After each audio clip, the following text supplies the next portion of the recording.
Night Owls to the Book Club After Dark podcast, an inviting moonlit podcast. I'm your host, Danny. And I'm Michelle. We break down fantasy, romantasy, and thriller novels. All things enchanting, intriguing, suspenseful, and maybe a little spicy. Each episode features intimate discussions on captivating stories, character breakdowns, fan theories, and more. And this is your content warning. This podcast contains mature themes and discussions that may not be suitable for all audiences. Episodes include explicit language and descriptions of mature romance, as well as depictions of violence and other intense subject matter. This podcast is rated R for mature audiences.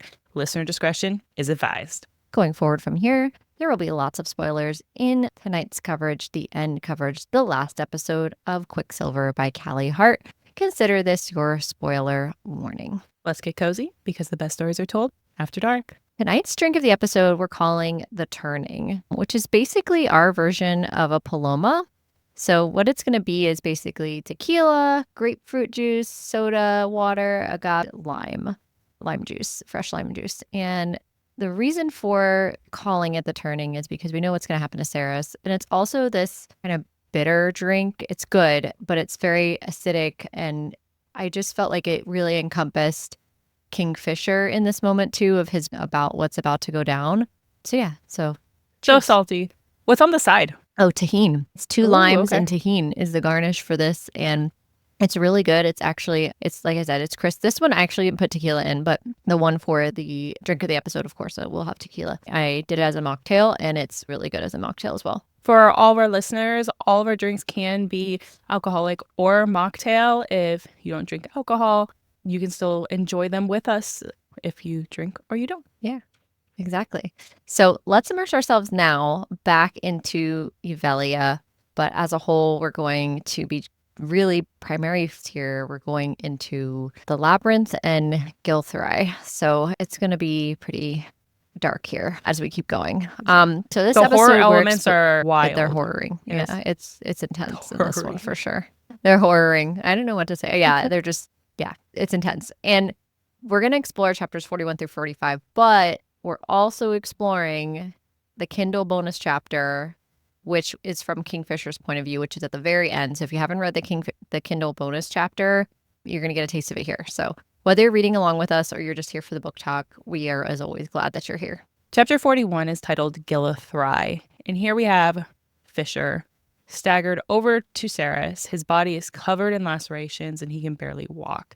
And here's where we're going to get the story on Gilethrye and what Fisher was essentially conned into. Heron conducted most of the payback for what Fisher had done to him in Zilvar. And if we remember back into the beginning chapters when Kingfisher came out of the Quicksilver, he made sure Heron had his due diligence for almost killing Saeris, that he sent the Quicksilver on to Heron, and that's why he's in the state that he is, or part of the reason why. I'm sure there's more abuse that he had from Madra since then. And then Fisher told what happened.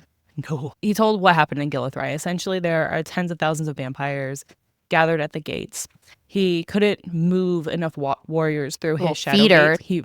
Yeah, feeders, not our Twilight vampires. They are our zombie. Well, not the lords either. Vampires. These are like the feeders.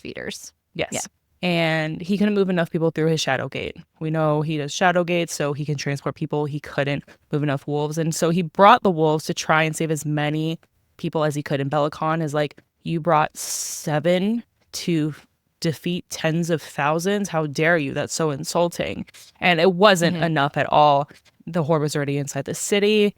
The way this is going to look on screen, if they do like a flashback of him telling the story, and we have how I'm picturing this is we see the story for Netflix. We see the story happening, but we have Kingfisher's voice describing the events.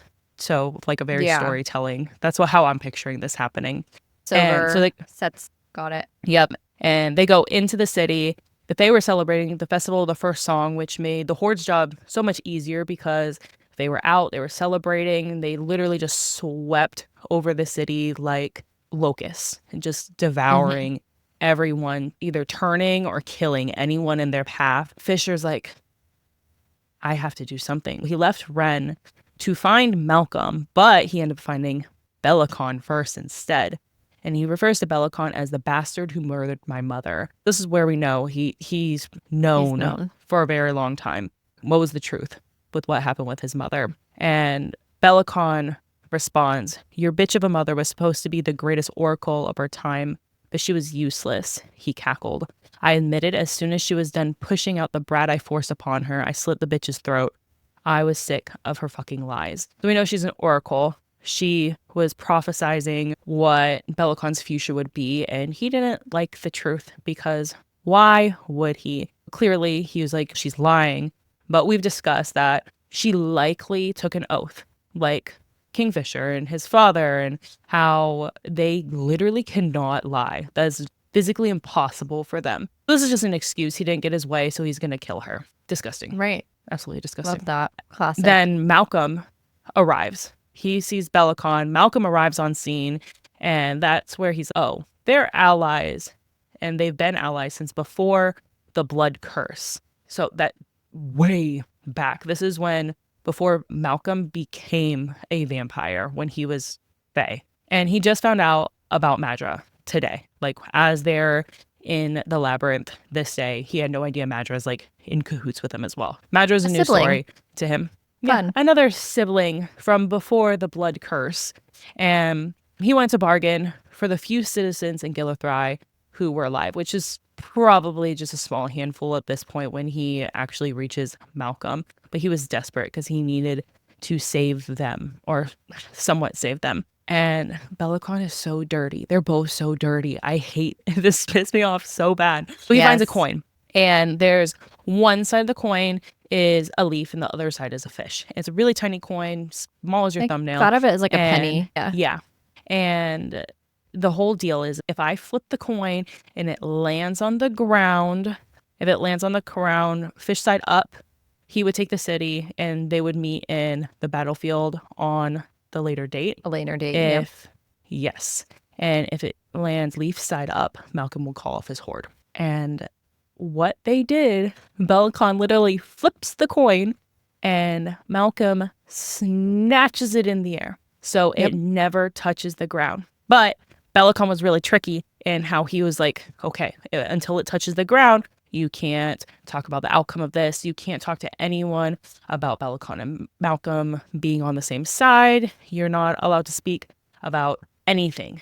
Literally, that's why he was so bound, because until the coin dropped, he couldn't talk about anything that was going on. He was stuck, and the feeders swept over the city. And what Fisher had to do, essentially, was shut the gates and burn all the citizens inside alive. Feeders and whoever was in Gilethrye alive. And that's why they're all in this eternal state of melting, because he didn't want them.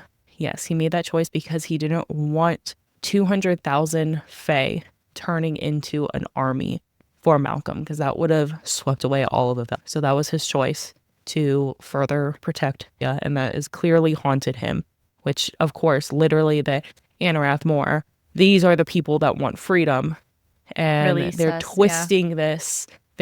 How Bellicon and Malcolm have twisted this position that he is in into, like, guilt is just so fucked up. All of it. Oh, it's dark. Yeah. This is definitely the nightmare. There's no. To make matters worse, Malcolm's, oh, look, I created this labyrinth too. And the coin for you to go find it is in the center of this. It's a maze. So a labyrinth is a maze. And there's a coliseum that is around this with all of the people chanting, right? And all the bodies are there. They're not able to move on. So they're just perpetually imprisoned there until Fisher can find this coin and make it drop. He just needs to make the coin fall to the ground to end their suffering. At this point, after the story is done, walks by and touches Fisher's jaw. She comments about how, oh, Malcolm lets her play with his toys. And I can't emphasize enough that the audiobook does a really good job. I know we've talked about this a lot while we've covered this book, but the audiobook book for two actors to do these voices back to back, they did a very good job of playing all the different characters and being between these three specifically. You could really tell who was Bellicon, who was Madra, who was Malcolm, in the way that The male voice actor and the female voice actors did a great job with that. Her voice is that high-pitched, wispy type voice that we heard, and just it's on a chalkboard type sound, not pleasant. And Fisher comments like, "Oh, I play back and he'll find her. I'll be in the shadows, bitch, waiting for you." And there was the way I was like, "Yeah, tell her, Fisher." So Madra asks, "Oh, what have I done to deserve such special attention from you? Like, why would you hate me? You don't even know me." And this is where Fisher reminds her that, yes, I do know who you are. He says, "You spayed my mate when she was a fucking child. For that alone, I'll make your undying existence an unending agony, an eternity of suffering, the likes of which your evil mind cannot comprehend. You'll know no peace at my hands. I will destroy your empire and erase your name from the annals of time. When I am done with your legacy, Madra, the undying will never have existed, and you'll live on at my behest, suffering for all of eternity. And no one will know, and no one will care." And the way that I just was like, holy shit, he is mad. Vengeance. And also, is this... Hell hath no fury. Right. But also, is this foretelling? Because I hope so. I hope so too, because Madra's still alive after all this nonsense. She gets out. Yeah, she pieces out. As soon as possible. Yep. Yeah. Malcolm continues the story and is, "Oh, you left out certain parts of this. Fisher entered the labyrinth despite Malcolm's interference, and the creature and all this, he kept trying to find this coin. He finally made it to the center of this labyrinth, which is a maze with all these different creatures, all these different paths that change. The walls changed. The walls are made of this obsidian rock that's black and slippery and sharp. And he spent 102 years trying to get to the center. He finally gets to the center, and he spends the next 8 years trying to find the coin, which we know he's unsuccessful at. Malcolm calls him my love at this point, and we talked about this a little bit in a previous episode, but really didn't get too far into it. But Fisher flinches when Malcolm calls him this. And one day, Taladeus is checking on Fisher, and the ground shakes beneath him. This is where that Quicksilver pool is revealed. This is how Fisher finds Saeris, and this is where she had solace from the Quicksilver and released everything. But the fact that Malcolm calls Fisher my love, I think further emphasized what we talked about, how there's a very clear, disturbing relationship that Malcolm either really desperately wants to have or has had in some shape or form with Fisher, which is, it's disturbing to say the least. There's not good. An air of possession that he has of Fisher, and it's very like mind, body, and soul, not like he had him trapped in the labyrinth and that wasn't enough. He wants to own Fisher, have his magic. And later we have he has a conversation with Saeris, and like he's disgusted that this half human or mostly human is his mate. He feels like he's owed Fisher for his power. And also, I want to say where the Quicksilver pool opens up, this is actually where we see the Kindle POV chapter at the end of the Kindle version of the book. So that specific scene is what is mentioned and what's described from Kingfisher's POV when the Quicksilver pool opens up and he finally gets to leave. Right, him with Taladeus, yes. That we see. So excited to talk about that. So there's this conversation that keeps going. Malcolm had offered, this is the thing that's weird, is Malcolm had offered him a chance to leave many times, but he didn't until the Quicksilver appeared. And he asks why he chose to leave then. What had Malcolm offered? And I think what had Malcolm had offered was he wanted to feed from Fisher. And he also wanted Fisher to feed from him. One bite. He wanted Fisher to take one bite from him, from Malcolm. That would create an enthrallment, though. And he's like, you can leave as long as you're like mine forever to stay here. Yeah. Which that wouldn't be working. And Carrion interrupted at this point before this gets described. But Carrion interrupts and says he was bored and that he couldn't take anymore. And I was like, yeah, Carrion. He's like, all right, like enough's enough. I'm done. No one cares. So Carrion interrupts and Malcolm said, something's off about you, human. And Carrion continues to just like mouth off and talk shit. And point Saeris's mind eye is like taking over and she's just, what is he doing? What is this idiot doing? Like he's going to get himself killed. Yeah. But Malcolm smells him and has sensed something was off. And I'm like, how come no one else has smelled him and sensed something was off? Or even no one said anything. They were just like, human, it's fine. Which Malcolm does ultimately say when he figures out who Carrion is. It's hard to tell if there's diluted blood. That's hard to like sniff out. But really, he's like But Carrion's blood's pure not Fae. diluted. Yeah. Exactly. He's pure Fae. How have you not been able to sniff him out? And I guess the glamours that Kingfisher's dad put on him were that strong. And it's probably a testament to his power. But I'm like, how? Seriously? We're just gonna. Yep. He's been protected by magic. So this is why he was able to be shielded at this point. So Fisher left because he felt his father's sword calling to him. That's ultimately what he says. And then this is from Saeris' perspective, he became smoke, drawing solace from Saeris' hip, and the blade became a flare of light. And this is shocking too, because it's not supposed to really work in Amitraeith and Gilethrye in any of these places. And he moved with vengeance and drove the sword into Belicon's stomach, like straight up and through. And he says, I don't need magic to mess you up, you fuck, he growled. This is for me, but mostly it's for my parents. And then Madra let out a scream and all hell broke loose. And that's how we end chapter 41. Chapter 42 is That'll Cost You, which is the line from Belicon, of course, because he's pissed now. So Malcolm's narrows his eyes and launches at Fisher. Avisith is Lorith's sword, nicks his neck, and black smoke hisses from the tiny wound. And Fisher at this point yells for them all to start to run. And again, visual. There's so many visual cues in this book, but the nick and like smoke just coming out of his neck, I don't know, it's just gonna look wild. This is an indicator too, that's foreshadowing that the god sword has a different type of power. It nicked him and smoke coming out. It's not like a dagger, a little dagger that could cut. This is a god sword. Laura's sword is a god sword. And this is definitely foreshadowing of, okay, these can hurt in a different way on Malcolm. This scene, there's just a lot of action because most of the stuff is happening at the same time. You have Saeris fighting Heron, but also like Fisher, Carrion, and Laura fighting off the feeders and is yelling. So there's a lot going on here. And it's just a very action-packed scene. So we're going to break it down as from Saeris' perspective because she's just darting back and forth and can only focus on one thing at a time.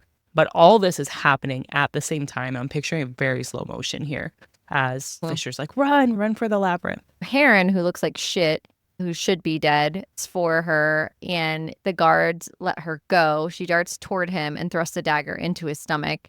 Carrion then is wielding Simon and cutting through feeders left and right, and she's like proud of him in this moment. She's like, I'm his own. But she like doesn't have enough time, to your point, of all the different moving parts to register any more than that. Fisher tells them to move into the labyrinth as Lorith is getting ready to take on Malcolm. And Fisher at this point is just like screaming at Lorith not to do this. At this time, at the same time, Heron's jabbing the hilt of his dagger into Saeris' nose. She doesn't feel any pain because we had the widow's leaf in her mouth. She's not feeling any of that pain there.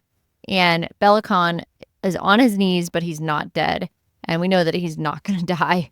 Madra yells for Heron to end Saeris at this point. And Saeris is taunting him, asking all these questions about, like, why are you still serving her? You seem a lot more like a slave than a servant. You're a prisoner to her for eternity. Heron finally charges her, and she's already waiting for him. And she makes a comment, and I think Death just remembered your name, Heron, because he had made the comment that Death doesn't even know who I am anymore. And she snaps his neck. And this is where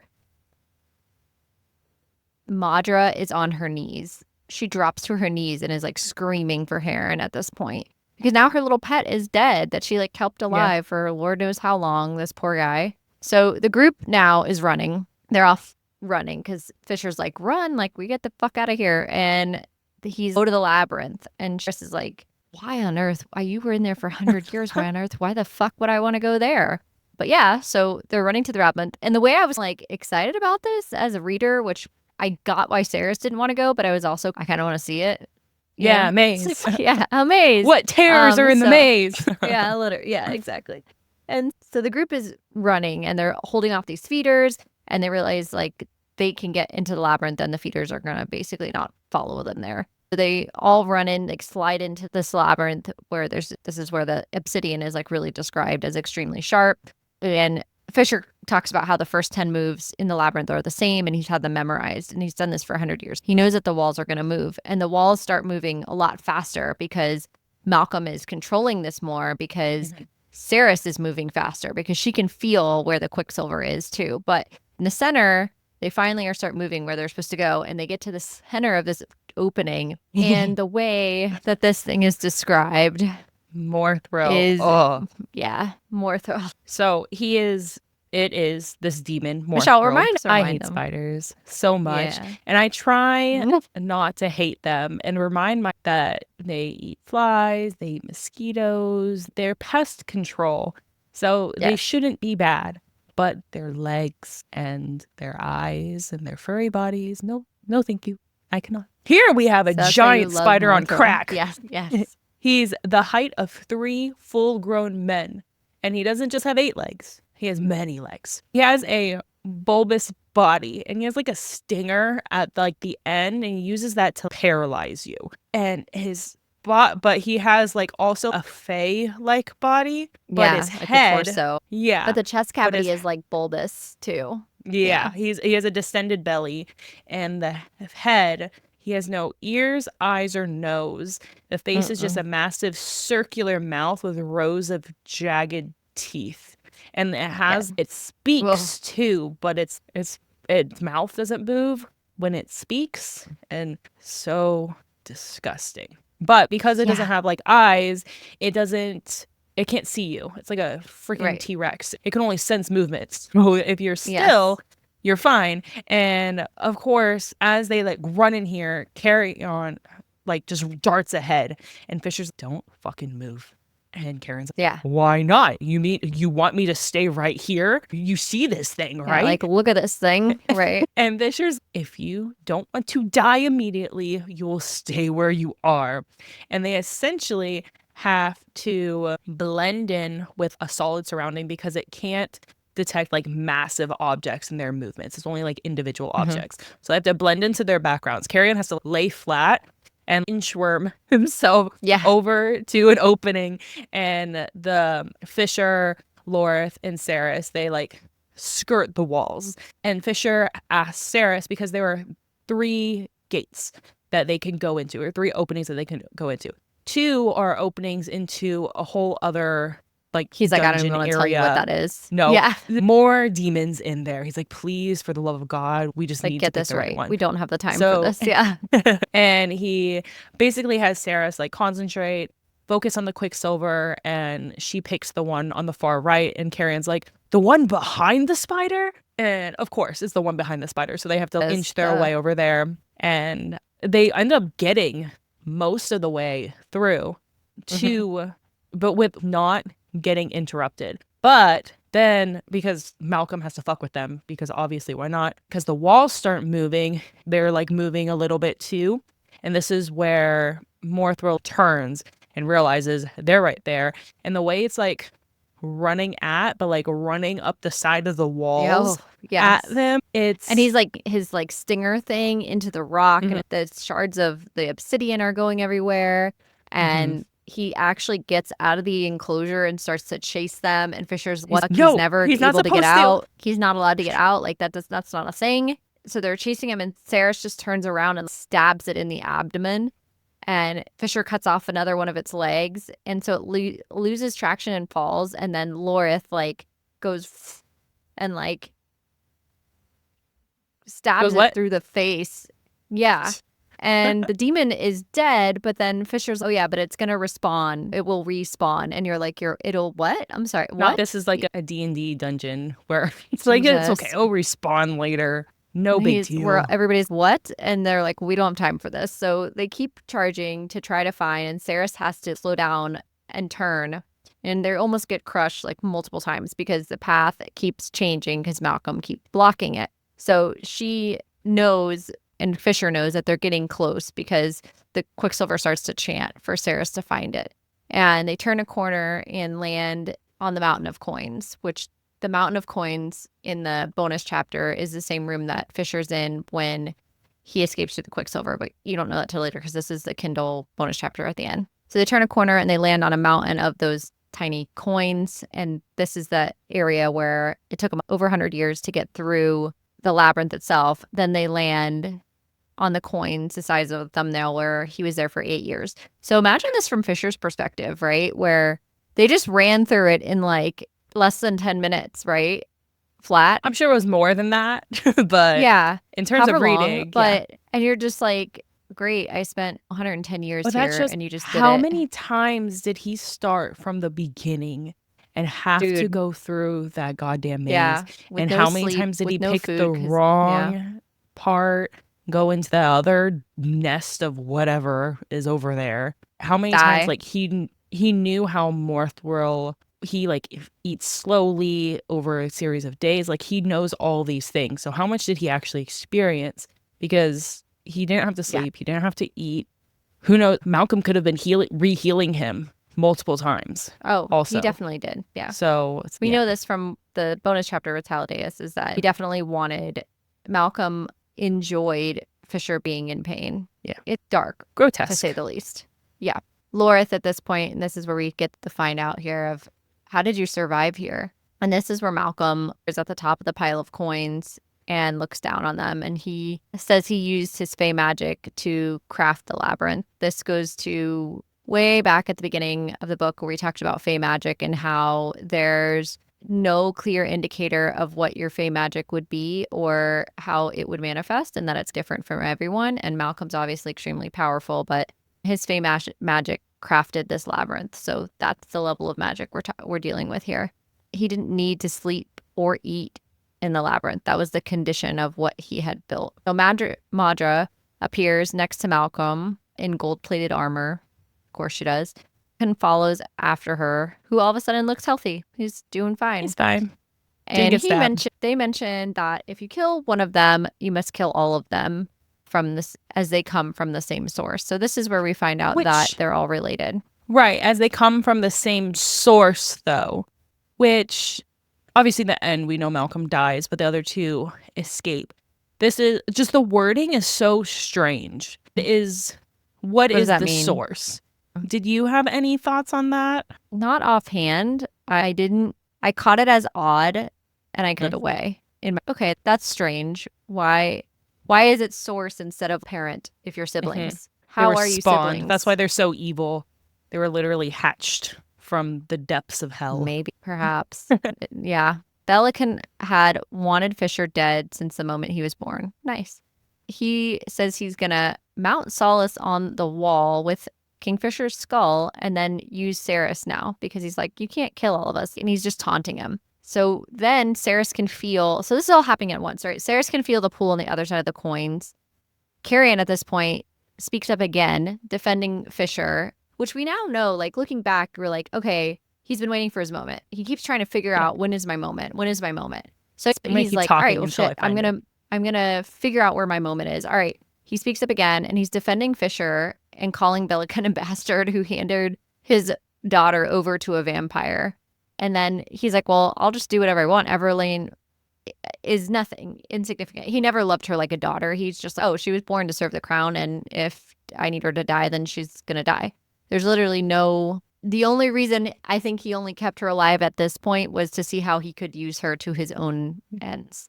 Very and that's clear. It. Yeah, there's no gray about that. That's exactly what the truth is there. Carrion reveals that the venom is now being removed. Yeah, any control you thought Malcolm had isn't going to happen. We got her. No one's going to have control over her. And Saeris is like, stop telling him all this. And there's this moment where at the same time, Fisher's talking to Saeris and is, hey, do you notice how Malcolm isn't like burning? Like the silver of these coins, if there's silver in it, like if the real coin is here, he wouldn't be able to stand. Or if any of them are actually coins. Right. Which is, so his magic is clearly similar to Kingfisher's dad's magic, I would think, where it's like illusions. Like it's the illusion of coins. Like he crafts things out of nothing and it seems tangible as you're in the room because nothing. Well, you can even pick them up. Like the mind is so eluded by this. The magic is that powerful that it tricks the mind to believing that it's real. So continues to taunt Malcolm now. And he's, yeah, you're saying you're all big and bad. Come on, check me out then, basically. Like, he just drops his sword and is, yeah, you think you're really going to bite me? Go ahead. And so then Malcolm does. He bites him and he starts to drain him, and everyone's freaking out. Fisher and Lorith have to hold Saeris back because she wants to go after him. And then Malcolm all of a sudden rips his fangs, which, by the way, all his teeth are razor sharp, creepy as hell. In my mind, I see him like opening his throat and like his jaw like snapping open further, of like horror element. Yeah. Just like Yeah. horrifying. Jennifer's Body. You remember that horror movie with she's like a vampire? This is with Megan Fox. Megan Fox. Yeah. And she's a vampire, and like that one scene where like her jaw literally distends from her face so she can. I have never seen that movie. but Really? sure. Okay. Yeah. It's I'll in have to watch that it. scene's in the commercials, so you can literally just watch the commercials. Movies, mid, but you can just watch the commercials there. Okay. So then Malcolm staggers back, and I was just like, yes.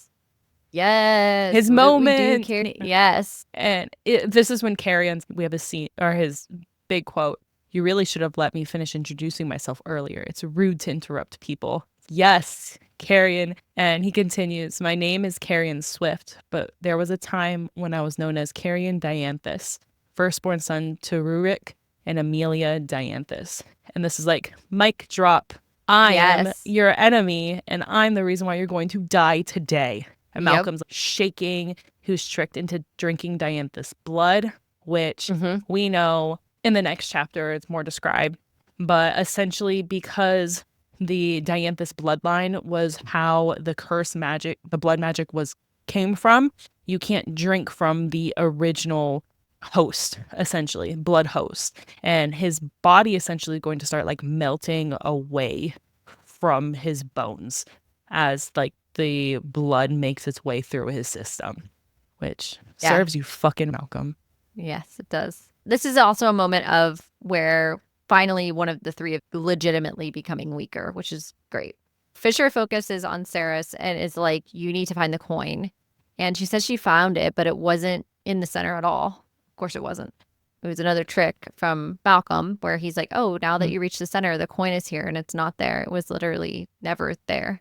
And it's somewhere else in the labyrinth. She runs through the labyrinth on her own to go try to find this coin because she's really the only one who can find it. And they're not going to allow the other three idiots to chase Sarah. Kingfisher's like, go run. And so she's running through. And then all of a sudden, the Quicksilver starts to call her by name. And she responds that she needs help. And the Quicksilver's like, well, let's make a deal. Let's do a bargain. And she's like, come on, look at the evil that's taken place here.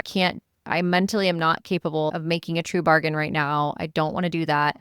The evil has taken over, and the Silver's just, there's always good and evil. And she's just, I love Fisher. I can't bear for him to die. And then the Quicksilver is, oh, you mean your mate? Of course, because the Quicksilver always has its way.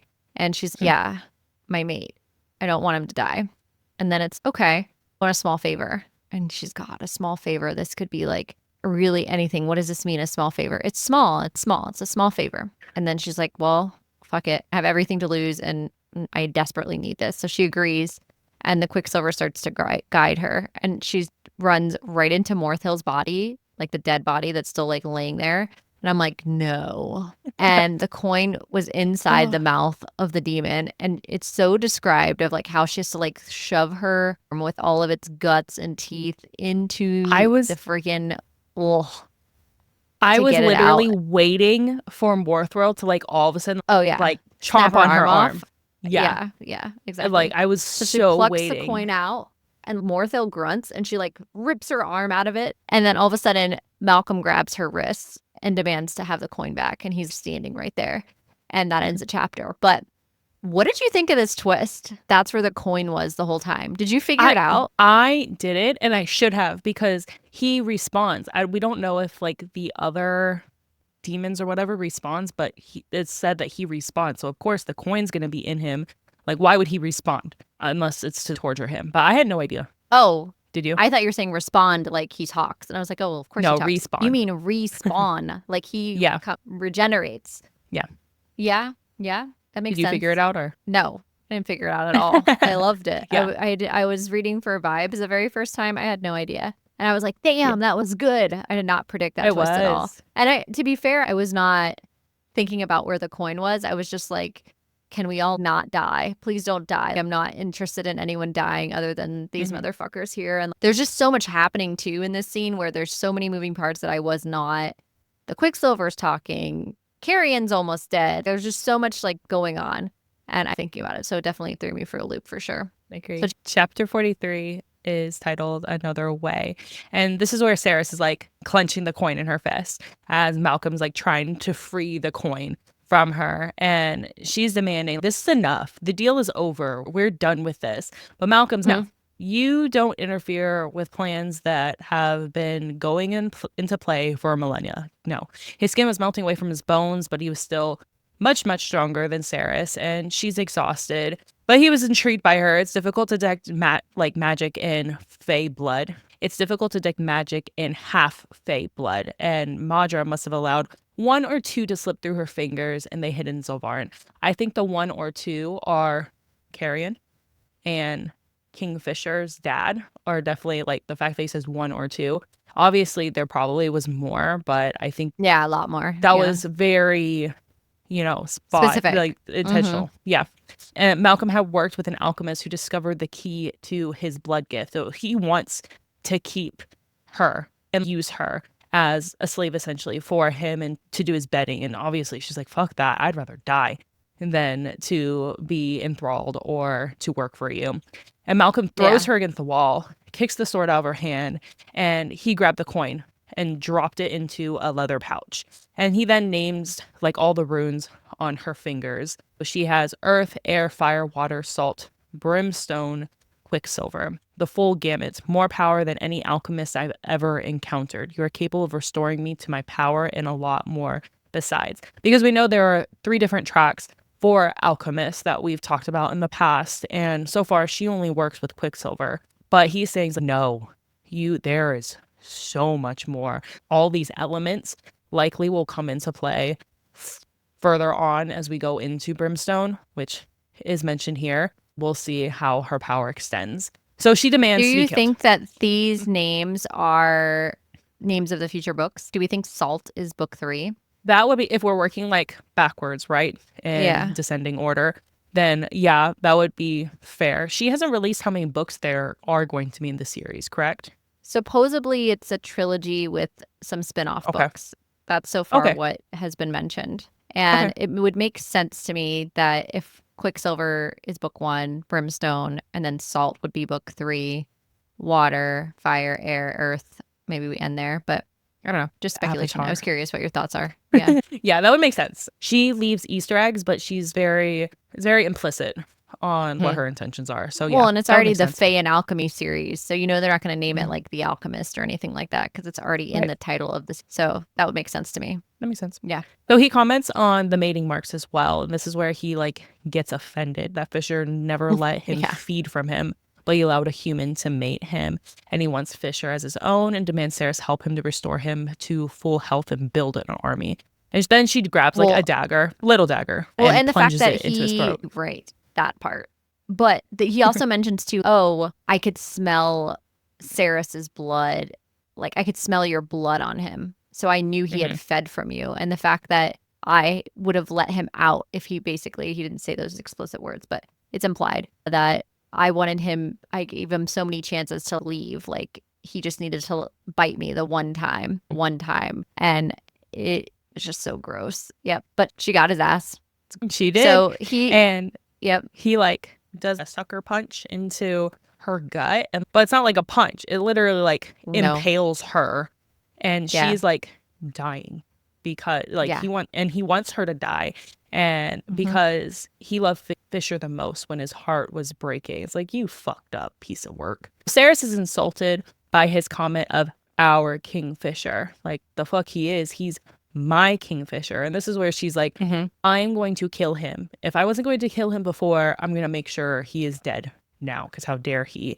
And he laughs at her because she's weak. She's dying at this point in time. Stomach wounds are very difficult to heal. And she already knows this from before because she already got she already got stabbed in the stomach before. And he was already beginning the healing process. But then she lifted the pouch. Freaking gut. Horrible. It's a horrible wound. Like the worst. Because all your organs are in there. That part. Yeah. And then she lifts the pouch with the coin in her hand because she uses the stab in his neck to actually take the pouch. This is where it's like all of her thieving in Zilvarin came into handy. And she takes the pouch. The way that moment with Fisher where she stole the ring from him was for this event right here. Yes. It's really good. So good. So good. And so she unhooked it, and when he punched a hole in her stomach, she's, I will take this and just, this is my pouch now. And he snatches the pouch from her because she doesn't have the energy to stop him. But the pouch was empty by that point, and Saeris kept the coin. Then she flipped the coin, and it lands. And she's, I can't remember which side is which, but as long as it lands, because it doesn't matter. Those people are a past anyways. They're dead now. And there's no the cries of Anarath Mor rips through the labyrinth, and a wind of ash just rips through the labyrinth. And finally the Fae were free and allowed to pass over. And she tells him, only the gods are eternal, I told him, and I cut off Malcolm's head. So amazing. Yes, just pure cuts off his head with specifically Solus with too. Solus. Yes. So that is just justice for Kingfisher's dad. I love that it comes full circle, and for his family in general. And then Malcolm's head, so I thought this was interesting. His head bursts into blue flames, following the rest of his body. So his head doesn't roll off. He literally bursts into blue flames. Yeah. And I'm like, is this because he was the vampire king? Because feeders haven't been described to like burst into flames or anything. No. Or is it because of Solus, or is this because of his source? No, I was thinking Solus, because Solus, maybe the source, but I was thinking Solus because Solus is the god sword, and the god sword comes alive for her in this moment and kills him turning into blue flames. Where are you going with that? So the source, I made a comment earlier that was like supposedly silly. Yeah. They're like demons coming from the pits of hell. But what if they're, and I don't know what type of beings exist in this world, obviously, but the only way to know if like their source of what they actually are or where they actually came from is real is if Belicon or Madra die also and they burst into flames. Then you would know that they're like some sort of subspecies of Fae in a way. Or like their family line. Underground. Because there's something else there, especially since this is at the source. Yes. But I like the Solus did it because vengeance and all. And she's like dying. Stomach bleeding. Yes. She knew this was like her last hurrah. And Fisher's like, yelling in Saeris' head. Madra has disappeared into the Quicksilver. Like she dipped as soon as the wind came. And Lorith is dealing with Belicon and Carrion right now. Their swords are channeling. So the magic... Before they weren't able to use god magic in this area before, but now they are. Right. So I think that's interesting because... too. Now that Malcolm is dead, they can use the magic. So that's interesting. Because originally I thought it had to do with the land in that area and it being like dark magic, but it has more to do with Malcolm and what he did to that area and to that land. So I'm curious to see how in Brimstone, how that the land and the vampires are going to flourish now that magic can be there. Yeah, because it's like dark and decaying. And then Saeris passes out and comes to with Teledeus hovering over her. Fisher appears beside him, consoling her. And this is where we get a glimpse of them actually knowing each other because he references him as Tal. So pet name, their companions. Friends. She's going to die soon. The damage to her chest and stomach are way too extensive. Fisher wants to give her his soul. But Teledeus says he's already given too much. He already gave his soul. He's going to die if he does that. So that is not an option. And Saeris says, I will not forgive you if you die for me. There's no point in you dying for me when we're supposed to have an afterlife together. Exactly. And then Teledeus offers another way to save her. And Fisher doesn't want that. And Saeris is like, what do you mean? What do you mean? What's he talking about? And since Teledeus was second to Malcolm in power, which he hid his power, like how much power he actually had, he wouldn't be murdered. Yeah, he didn't want to die. Yeah. He can actually turn Saeris into a lord. So because she's like, I don't want to be a feeder. I don't want to be one of them. He's like, no, you're going to remain the same, at least, kind of. And Teledeus is like, she needs to consent. She needs to consent. She's dying. She has seconds. And but this is interesting that he specifically says consent. Like she's consenting, well, that's vampires. right? Like she wants to consent. Yeah. like, that's the whole lore of vampires. Vampires can't cross a threshold unless they're welcomed in. And obviously there's like the vampires lure themselves and make it's so appeasing that they want to be welcomed in, but that's like very old school vampire. But I'm sure Taladeus wasn't consenting when he turned. Or really any of the vampires have turned has not been consenting. But here, this is, I think, showing that he is very different from Yeah, Malcolm, he's from the trying. other vampires, because he's like, I need her consent. This is for her. This is not for me. So I think this is where we're supposed to trust him. And Fisher obviously trusts him because he's like, she consents. And he makes the decision for her, which is Yeah. he had to, Yeah. obviously. And, you know, and he will have to really struggle with that decision for a long time, because the next events are because of him making the decision for her, because she was unable to do it. She literally was about to die. Yeah. But he consented for her, and Taladeus bit her. Chapter 44 is Axis. The amphitheater is just falling apart now. Everything's falling around them. Saeris is waking up with Carrion's face above her. There's flames everywhere. Fisher is trying to form a shadow gate. Fisher's holding Saeris. Everything has gone still around her, and there's this calming voice. And it says, "He is a storm. You are the peace that must come after it. Tell me, do you believe in the fates, alchemist?" Saeris is fading now from starting to turn. The voice calls again and asks if she's ready to leave the world to go to the next. And she's saying she doesn't want to go yet.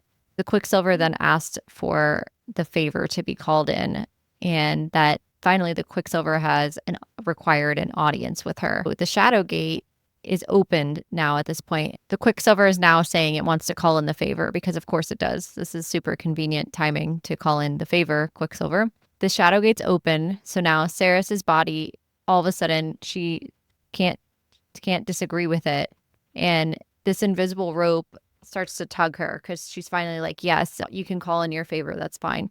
And then this invisible rope's tugging her back all the way through the labyrinth into the Quicksilver pool, and it just pulls her all the way in. And she's like, has no relic. Remember, she doesn't have a relic. She has nothing, and she was in the middle of turning into a vampire. So cool.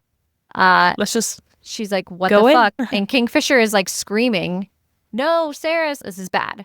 And finally the Shadow Gate opened, like they're about to leave, and she just gets pulled through the Quicksilver. As you're reading, did you think the Quicksilver's voices were attached to the gods in any way? Or did you think that they were just a sentient element? Like the whole time? Yeah. It's weird, because at this point she mentioned that the voice sounded familiar, and then she felt like she had been talking to the voice for a long time.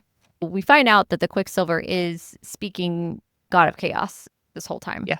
But did I think that reading it that it was a god? Not necessarily, but I definitely didn't think it wasn't something a lot more powerful than we knew. I knew that there was something that tied it to the fates. There was more to it than what it was. And I do think that Zareth uses the Quicksilver as a vehicle. I still think that Quicksilver might be its own thing of itself, and it uses it when it needs to as a vehicle to talk to Saeris. Because when they have this conversation, because this is where she wakes up and she's questioning, she's like, am I dead? What the hell? She hears voices, and it's these girls that are like, oh, is she dead? Is it dead? What's going on here? And she's like, what the hell? And she looks up, and it's a bright blue sky and a field, and it's like this most beautiful tree she's ever seen. She has no pain anymore, and she's like, I'm dead for sure. Like, I have to be. What's going on here? Then she sees two identical young women, both dressed in loose gray dresses. They have black hair, royal blue eyes, which would be freaky looking. And one sister asks, she's like, so what's it like? And she's like with him. And she's like, what? Hello, what? What? Sex, Yeah, like, what is sex like? And she's like, huh? What the hell? Where am I? What is going on? And they're like, we're not allowed to go beyond the Corcoran, and Dad forbids us. Our father forbids it. Nobody can touch us. And we really wanted him because that's our father's champion. And that's an interesting choice of words, too, that he's our champion. So they are Bal and Mithin, which are the two sons of Zilvarin, coincidentally, which I think there's no coincidence here. But they're also the goddesses here that are represented as those two sons. And they're twin sisters, which tracks from what we already knew earlier in this book. So the tree has beads of quicksilver rolling down its trunk like sap. Very interesting here that the quicksilver is related and tied into these worlds like this. And Right. it's a vehicle to the gods, not just a vehicle to other realms, but like to the realm of where the gods are as well. Which makes me wonder if this is foreshadowing that they could ask the quicksilver to take it there. If you could ask the quicksilver as an alchemist to take it wherever you want to go, are you also able to ask, would she be able to ask to go see them again? I wonder how that would work and if she'd be able to. I feel like but only if Zareth allowed it, because fair. if that's their vehicle, he's not gonna. He's a busy man. He's pruning the tree. He's making sure all the decay's gone and committing mass genocide. Zareth, right? He's basically the caretaker of the tree, and the tree represents the fabrics of the universe. And it's really cool how it's described. As he's sitting on the rock, there's a pool of quicksilver around them, and then there's the tree sap in the quicksilver, and then there's like silver leaves falling down, and those are all of the different realms or the different universes. So that just shows how big the world is and how small it is to the gods, since it's literally a tree. Zareth acknowledges her as sister to Hayden and daughter to no one and mate to his champion. He even calls him his champion. And since time is of the essence, he gives like a concise rundown Cliff Notes version of his plans. And he's been watching the universe, waiting for someone like her, an alchemist, to reset the balance and clear the way for what's to come. And he points out that there's decay on the tree. The roots, there's the tree, big oak tree, and the roots flow into the quicksilver pool, and those are the anchors of the fates, and the silver leaves mark all the different realms. And he and his family prune and take care of the tree to prevent rot and decay. And he points out that there is like black roots, black branches, and he just waves his hand and genocide, boom, billions gone. And he says there are millions of alchemists, but Saeris and Kingfisher create like this axis and a strength in their bond. And he's actually tried to mess with them at multiple times. And this is actually how we find out. Yes. We find out that why Saeris is human, because Kingfisher's mother prophesied that she would be Fae, right? And she drew her. But she did this when Kingfisher was young. And a few hundred years before Saeris was supposed to be born Fae, he actually twisted the fates so she would be born human. Kingfisher's mom wasn't wrong. Technically, she was right at that time. She was not wrong. But he messed with the fates so she would be human. But still, no matter what he did, no matter what pathway he chose, they would still intersect, and that would create this like axis of power. And he's like, well, I can't prevent this from happening. There are a lot of different paths, and most of them led to the destruction of the universe. However, this path where you meet, and I created this path with you being a human and you being God-bounded mates. There's an unknown there. And with that unknown, there comes maybe good, maybe bad. But I'm willing to take that chance on you. And her being like this God-bound mate and essentially a ward, in a sense, to Zareth, she can't be touched. So the other gods cannot interfere with her path. And this is where she can live her life. And she's finally having a hard time processing this, though. She's like, no, you can't decide how I live my life. And he's like, if you want to live your life the way you want to live your life, you're going to take this path, because all other paths is going to lead to like death and destruction, other interference. So it's this or nothing, ultimately.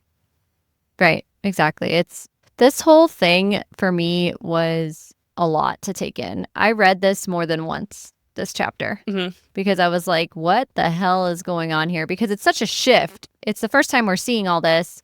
We see it when we read the point of view chapter later on, which I read after the fact. But this is such a shift in the book. You've never been here before. And I was like, wait a minute. Where are we? We're talking to a god. Where the fuck am I? And I had to read this more than once to make sure I understood what the heck was going on. But yeah, the way that Saeris is just, cool story, bro. Fuck all the fates. I'm just going to figure out my own path. And this is that point where he's like, I'm going to transform you into something the universe doesn't recognize.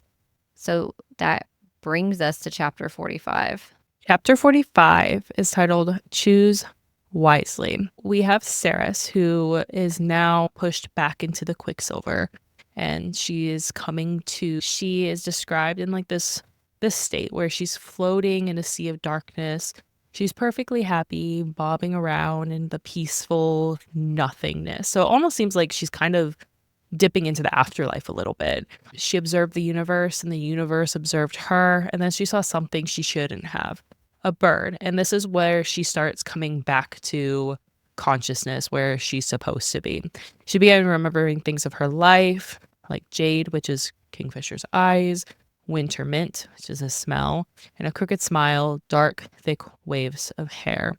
And then she reached for and the Kingfisher. bird is symbolic of the first Their mating mating tattoo bond. she Yeah, gets too. their mating bond. She reaches for this and then sits up.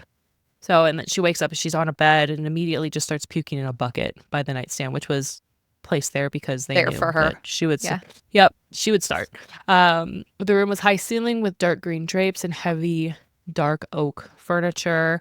And then Teledeus opens the door. So he calls the vomiting the Great Purge, which is what it's referred to in for vampires when they're turning. So she was wearing basically this outfit. She's had this outfit before. This is like an outfit that Kingfisher kind of picks out for her. Black silk shorts, sheer camisole, sleep outfits essentially. But she's like, I'm bare. I want to cover myself I have up. no clothes on. Yeah. And he talks about how her body has undergone change and she should be able to eat normal food in a day or two, which it took him 6 months after he transformed. So there's a stark difference between him as a vampire and her as being something completely new. Yeah. She's like repulsed by the term vampire. She's like, what are you talking about? And she hisses that she's nothing like him. He confirms that she isn't. You're right. She isn't anything like him. You're your own thing. But like her perspective of vampires is different because she only knows them as either the feeders or like Malcolm, and Teledeus was one of Malcolm's lords. She doesn't trust him right now.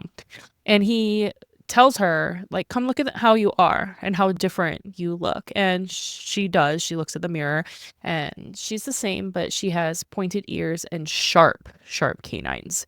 She's half vampire and half fae, something no one has seen before. And they're unsure which traits has, but she's 100% not human anymore. She asks for Fisher, who he's like, well, he's around here somewhere. And not really trusting Teledeus, she reaches into his mind and felt him like concentrating on something.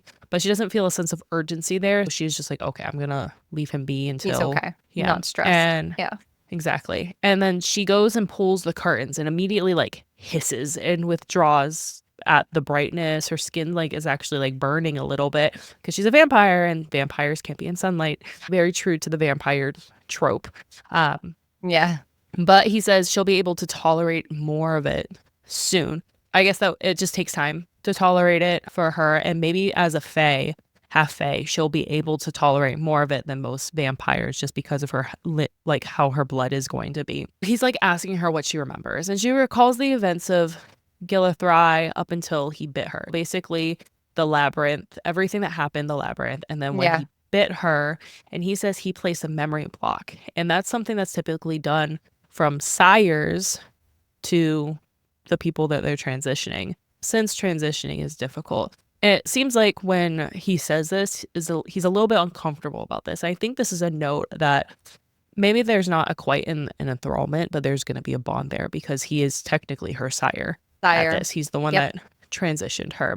And then she demands to have the block removed so she can remember everything, which is brave because he was kind of hesitant, but you know, as you wish, you have the right to know. She remembers the bite, flying into the Quicksilver pool, the conversation with Zareth, Fisher and Carrion arguing like they're going to kill each other, Lorith sitting by her bedside, singing, and then 3 days of her lying in his bed, begging for Fisher to kill her, and her ultimately biting Teledeus. Usually with vampires, it's not just, you know, the one bite from your sire. There's like a mutual sharing of blood. So she ultimately has to bite him back and drink his blood as well. And that's how she's going to survive and continue her transition. And she has this internal struggle because part of her wants to thank him for saving her, but the other part wants to kill him because now she's a vampire and her, you know, previous notions of a vampire are different. Yeah, it's a lot for her to process. And it's a lot for us as readers too. The first reading this, I felt like it was like a lot of information to take in because it all happens Right. really quick. And Mhm. again, you're in Saeris. Like she was just This is the spent last one chapter of the chapter with book. God. Yeah. And you just get hit with it. You just get hit Mhm. with this like right at the end and you're like, wait, what? What just happened? Yeah. Taladeus he's trying to comfort her in this. He felt the same way for centuries because of Malcolm, and he wanted to kill himself, and he said he tried to commit suicide, but Malcolm like forbade him from doing it ever again. So, but now he's dead, Which is and interesting Taladeus is because free. he's free, but I wonder if two things. If he turned her and he's the sire, does he have power over her because of Malcolm having power over him? But did Malcolm have power over him because he was king? Because technically she's queen. So I wonder how that dynamic of power will work, especially in Brimstone. I'm curious to see how that's gonna come up for them. Yeah. And It'll how definitely that'll be kind of work out. It'll definitely be a unique line. I feel like they're going to teeter. I think it's going to lead more to a mutual pull of each other. I honestly think it's going to lead not necessarily into a love triangle per se, just because Saeris and Fisher are mated, but I think just having Taladeus there is going to be a third element. The complicated. And yeah. All God-bound mates, they're tragic stories. You know, no one died yet, so we have to throw in this other third party. But that's what it is. One person usually dies, and that's what Callie Hart says. No one died. Let's just make things complicated, you know? Yeah. I'm curious to see. I want to see Taladeus' story arc and how this goes for him, because he's such a complex character. He's painted as a villain at first, but really he's I like not. him. But he could have ulterior motives. I like him too, but he could be like, oh, well, I can use this to my advantage. Right. Oh, of course. Yeah. We don't know him well enough to know if he would do that to Kingfisher, though. Because ultimately, I don't think it's really doing something to Saeris as it is doing something to his friendship with Kingfisher. Right. But can he fight their biological need of, you know, the pull from like one to another if there's an enthrallment? Like, can either of them fight that it might not be something either of them can fight. Ask. Right. Yeah. And so Taladeus makes this quote, and I like this quote. So there are two kinds of forever alchemists. One is heaven, the other is hell. It doesn't matter what I do. Make sure you choose your version of immortality wisely. Now she's immortal, meaning she will live for, not like Fae immortal, because Faes technically aren't immortal. They age. It just takes a long time. But now she's a vampire, meaning she is immortal, undying, like actually undying. And he's guiding her. He's like, and this kind of gives a hint, like, it doesn't matter what I do, meaning don't concern yourself with me. I could choose one way or the other, but it's important that you choose your right path. So, yeah, I think that speaks to a mental health standpoint as well, but also the way that this all happened, me immediately was just like, Saeris can get pregnant now. Yeah. Yeah, she can. Have a little Fae vampire babies. She's half Fae, so and she's no longer human at all. And what Madra did to her human body is irrelevant. Right. So. Yeah. I mean, that is a positive that Fisher has to consider. Yes. So. It's not mentioned, but it doesn't need to be. It's when they say that she's no longer human at all, it's a whole new body, whole new deal going on here, for sure. Right. Carrion then comes in, and he looks different. The glamour is gone. His ears are sloped, canines pointed, and he's a lot taller than before. And then Saeris immediately punches him for lying, because she's like, I've known you since we were 15. And he's like, well, I've known you since I was 1086. Do I win? And because he's just a smart ass. Yeah. And he's like, well, I promised my grandmother he wouldn't tell. And then she's like, except she wasn't your grandmother, was she? And then we get the backstory of how Fisher's father took him to the Varn to save him from Bellicon. And Fisher's father glamored his ears and canines and brought a bag of books so he can learn about his heritage. And the person that pulled her out, the Quicksilver, was Orlena Perry. And she was actually a servant or slave of Madra's. And after she pulled him out of the Quicksilver, she fled to the third and took him with her. And the books were passed down. Basically, every female in this family took care of Carrion for however long they needed to, and the books were passed down. And well, the Perrys changed to the Swifts. Like, she changed her name when she vanished to the third and they just passed down. As one got older, they had a daughter, and then raise her to, take care of Carrion. That must have been interesting for him, because these are like maternal figures. And he even does comment, like, it's kind of weird that at first I am like their ward. I'm the one that they take care of me. And then we become friends at some point, and then they become I take care of them as they're dying. And it's like this cycle of humanity versus Fae. And that must be sad, how many Yeah. of these women he had to like grow up with and then watch die, It's a and then grow long up with and fucking watch time die. to wait. Yeah. For your purpose. It's a long fucking time to wait. He's patient. He is patient. Yeah. I mean, it's not like he was like, life wasn't the worst for Carrion. I mean, he was in Zilvarin, so it wasn't that great. But living in the third for that long? Come on. He gave himself a pretty nice setup. Having his little trade routes, having all the money he needed. He had decent living quarters, so slept with whoever he wanted. And then Saeris, as she's processing this, she's pissed. She's like, we slept together. And he's like, you slept with him after Kingfisher, after knowing him for how long? She's like, yeah, but you didn't tell me. You were hiding something from me. He's like, I'm so sorry. Next time I sleep with someone, I will tell them the truth immediately. I should have done that for you. Yeah. But he's like, I want this to be all water on the bridge. It's nothing personal. It was just, this was my mission. This was my goal. And he changed the subject to how he survived Malcolm. He was like, well, don't you want to know that? Isn't that more fun? And she's like, Lorith already told me this. Yeah. I don't care. Yeah. Since he visited right after Taladeus. Mm-hmm. So. And Everlane is alive, which is great. Ren is watching her. Of course. And she's in a deep sleep, of course.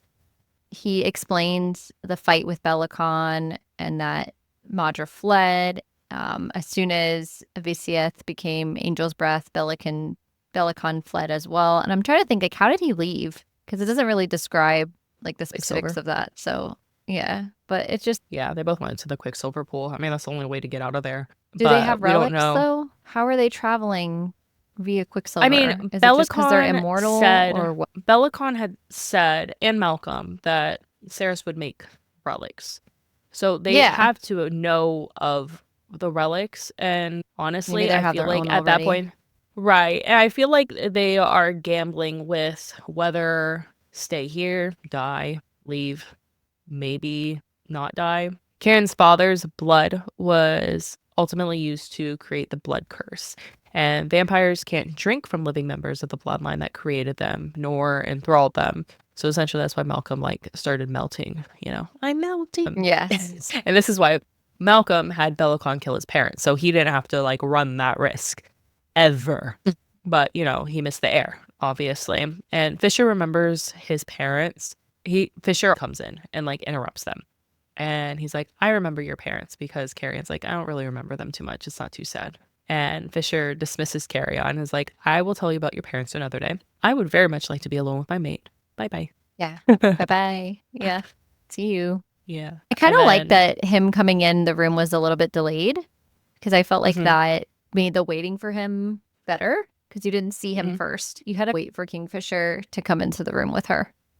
Right. And he comes in and asks Saeris, did he do the right thing? So there's magic in Fisher's eyes, less Quicksilver. Ishabel had teased the Quicksilver out of his eyes, but that he's going to need multiple sessions, but she's going to be able to get it out, which is amazing. The relief he's going to be feeling. So at least one day at a time, they're getting through certain things, and she's feeling pretty overwhelmed, but she's trying to just take one thing at a time of each thing that's gone on. But yeah, they'll get there. And then she realizes, as the curtains are drawn, that she starts to piece together where she is. Because this whole time we assume she's in Kalish. We don't really know. We just assume based on everything that's going on. And we realize at this point, wait a minute, we're on the wrong side of the darn. Hold on, what's going on here? They're in Amontreya. They're in actually Malcolm's castle. And the vampire court has only ever had one king, and Malcolm never named an heir. And so since Saeris killed Malcolm, she's going to be coronated as the new Queen of Sansaroth. And that's where the book ends. And you're like, the fuck? What? Did I Yeah. just read? Yeah. What do you mean? What do you mean she's Yeah. the new queen? Literally. So many Yes. questions. So many. So many. This book, if you read it on Kindle, it doesn't end there. You get one more chapter. That's a bonus chapter in the Kindle edition. And it's called The Maze. And this is where we talked about it a little bit earlier. Kingfisher, this is before he was Sarah. He is in the labyrinth where the coins are, and he's standing there and he's counting the coins out loud. And Taladeus is sitting at the edge of a seat that's covered in ivy, just like watching Kingfisher. He always had come for a reason, and he comes usually to bring information to Kingfisher. And you hear Morthil scream in the maze, and it just, yeah, it's unnerving.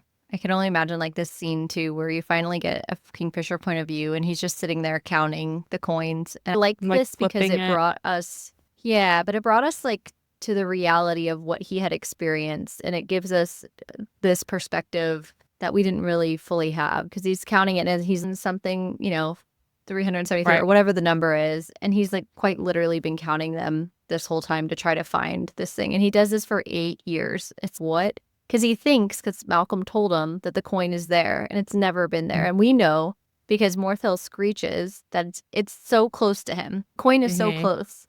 So, like, having this point of view chapter at the end, it just adds insult to injury, because Morthil screeches, and you're like, motherfucker, he's so close to getting this coin and has no idea that it's right there. So far away. Yeah, exactly. And then Fisher, what were your thoughts on this one? It must have been so tedious, like literally coin flip, and like he just makes a new stack, a new pile at some other corner, tries to get all the coins, and then he redoes it, because he says he's gone through the coins multiple times.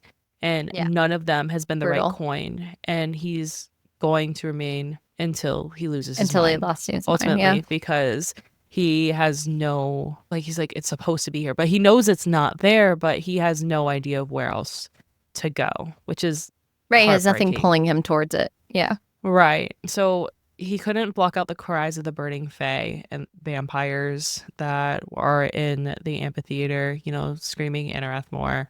Talad essentially being there is kind of a lifeline to him.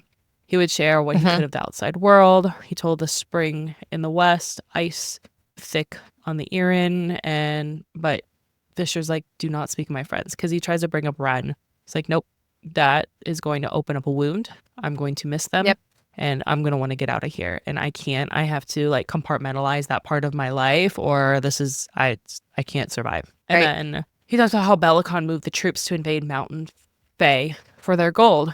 And Kingfisher's like, why does he need gold? Taladeus is like the keeper of secrets. He's like in the Game of Thrones series, like Littlefinger.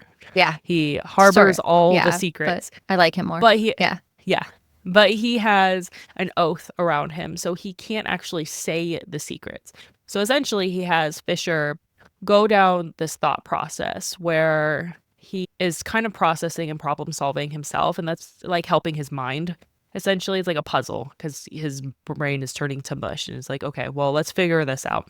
And he's deducing that there's a breach, or that they're going to the breach, and the Balkidder lands on the side of it. And Taladeus is like, why? Why would Belicon want the Balkidder clans? But then his oath like stops him, and he starts like coughing up smoke, essentially, because he's teetering too close to the truth, and he can't be anywhere around that. So Taladeus ends up excusing himself, saying Zovina was stirring up trouble, and Malcolm had tasked him with tampering her insurrections. And I think so Zovina, because Fisher even says like he doesn't bring up names, like that's very rare. Zovina is going to be an issue in Brimstone. Yep. So she already has insurrections with Malcolm. Yeah, and I also think the issue of noting that Belicon is going to go toward the Balkidder clans for something is another indicator that we're headed that direction in book 2. And Zovina wanting to take over of the ranks of the Black Palace's high blood population. Yeah, that's going to be a problem for but she has for Saeris's reign. Absolutely.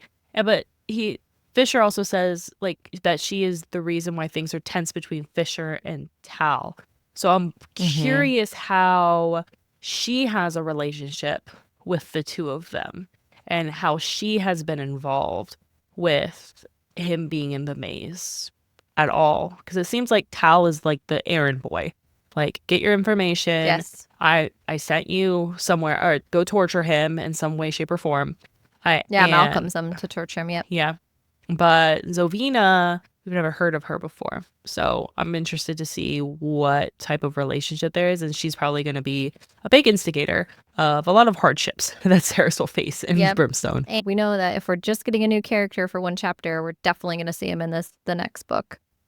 So yeah, between the Valkiter witches clans and Zovina, we're definitely going to keep seeing her for sure in Brimstone. I don't think that's going away. It would be odd to include this point of view chapter without having any other information or content. Yes, to absolutely not do that. And then Fisher's like, okay, well, go on, get on with it. You were sent here for a reason, and the reason was to make him bleed. And he withdraws a pin from his pocket and pricks his finger.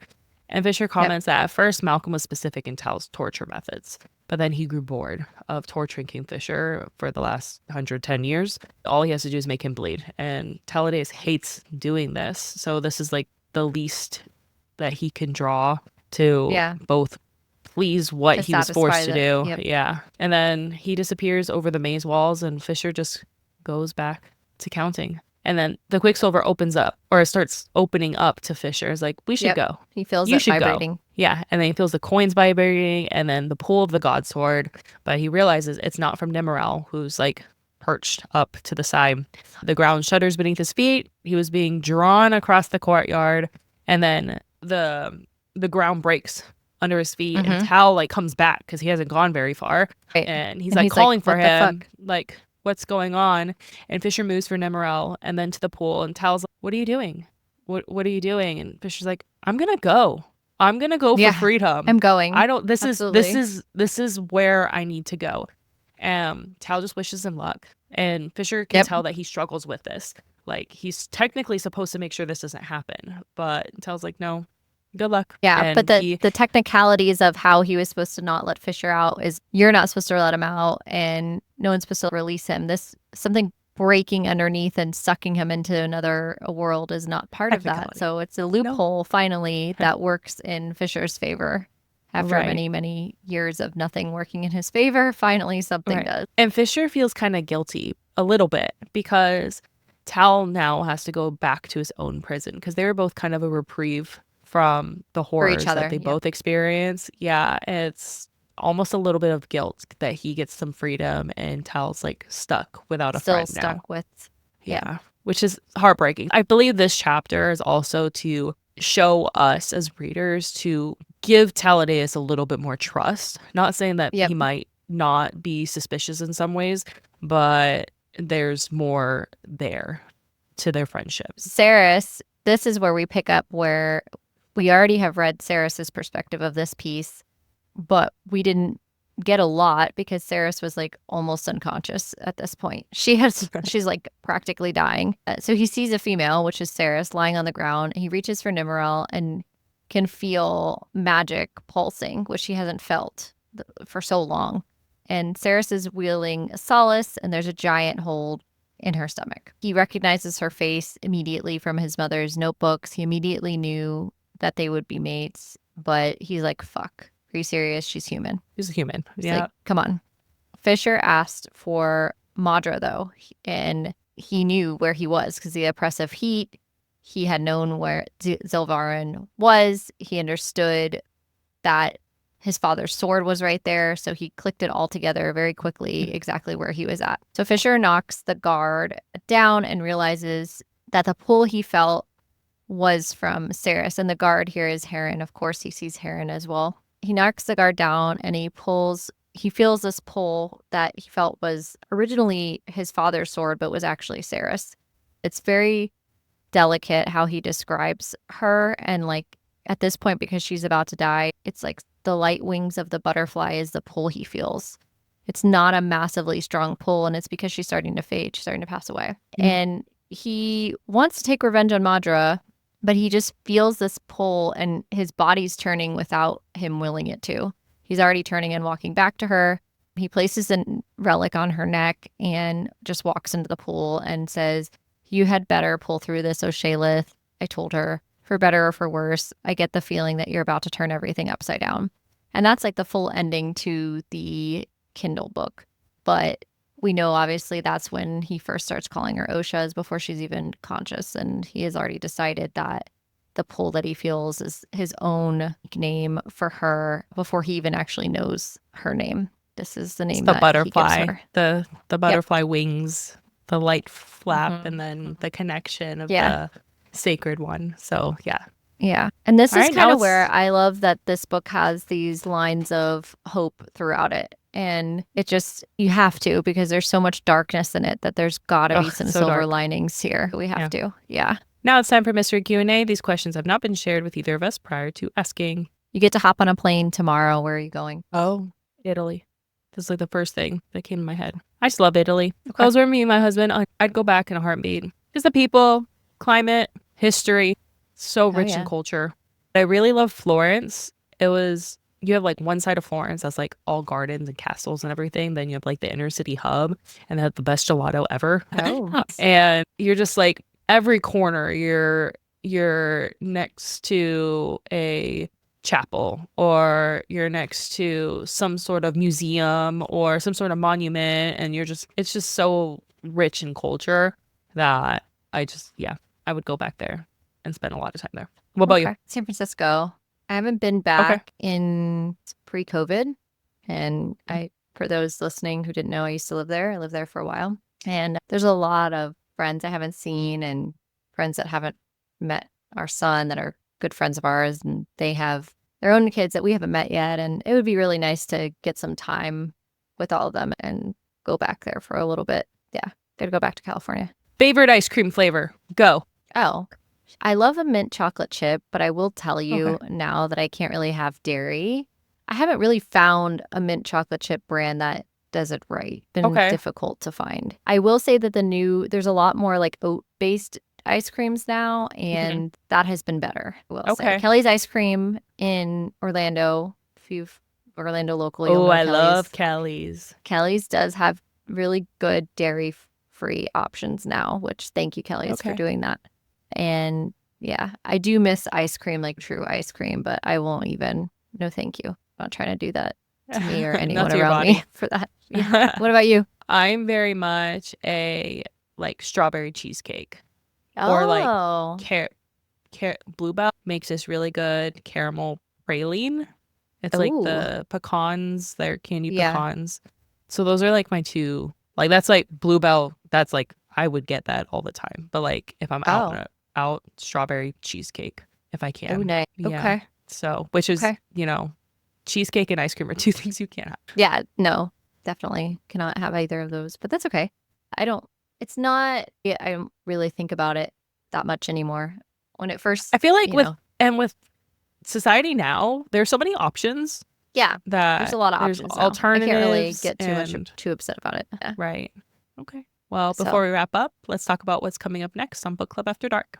So next week, we are going to dive into our interview episodes, and we're going to have a couple interview episodes, which I'm really excited about. We have a big lineup. A really interesting one. We have a couple solid weeks of really great interviews and a question list that kind of went out to everybody, and then how things segued. I'm really excited for all of that to come out because I think all the Night Owls will be enjoying some of the conversations that we had. Definitely stick around because we're not completely through with the Fae and Alchemy series just yet. So yeah, hit the subscribe button to hear more of our exciting book talk, and we're looking forward to continuing to finally dissect the rest of Quicksilver with you. And don't forget, we want to hear from you. If you have thoughts on Quicksilver, suggestions for future reads, drop a comment below or message on one of our social media platforms at Book Club After Dark Pod. Show us your fan art theories or anything bookish you'd like to share. And you can visit our website, bookclubafterdark.co, to stay up to date on our cozy content